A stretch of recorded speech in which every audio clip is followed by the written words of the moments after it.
با سپارش رئیس ولایت سوخت، رئیس فدراسیون فوتبال ولایت رجب احمدزاده گروه کاری مقامات اجرایی حکومت دولتی ولایت و فدراسیون فوتبال ولایت سوخت با وضع کنونی ورزشگاه‌های شهر و ناحیه‌هایی که دسته‌هایشان در لیگ دوم اشتراک دارند بازدید به عمل آورد. این اقدام با مقصد در عمل تطبیق نمودن دستور و سپارش‌های پرزیدنت فدراسیون فوتبال تاجیکستان محترم رستم امامعلی راه اندازی شد.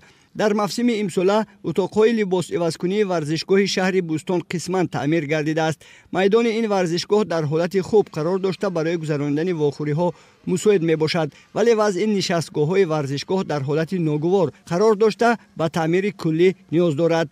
اطراف میدان پنجره بندی نشده است. از سبب آنکه ورزشگاه شهر گلستان پره از نفت‌سازی می شود، امسال در این میدان کارهای تعمیری گذرانیده نشده است.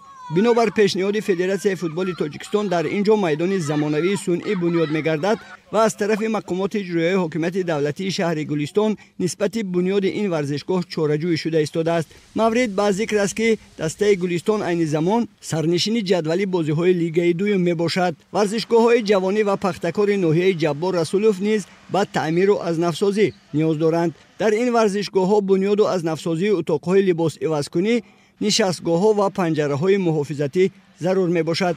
مورد به ذکر است که در موسم جاری از طرف مقامات اجرایی حکومت دولتی ناحیه جبار رسولوف به قدر امکان این ورزشگاه‌ها تعمیر کرده شده، دسته‌های پختکار و غولک‌انداز این ناحیه در لیگ دوم فعالانه اشتراک دارند. ورزشگاه ناحیه اسپیتامن سال جاری با مبلغ گذاری مقامات اجرایی حکومت دولتی ناحیه مذکور قسماً تعمیر گردید. نشستگاه‌های ورزشگاه پره نو و دیوارهای حدود آن رنگ و بار کرده شدند.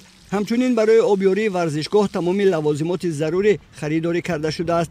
مقامات اجرایی حکومت دولتی ناحیه اسپیتامن بنیاد اتاق‌های لباس عوض‌کنی این ورزشگاه را به نقشه گرفته است. از طرف گروه کاری مقامات اجرایی حکومت دولتی ولایت سوخت جهت اصلاح کمبودی نورسایی‌ها در این ورزشگاه‌ها به رئیسان شهر و ناحیه‌ها و مسئولین ورزشگاه‌ها دستور و سپارش‌های مشخص داده شد.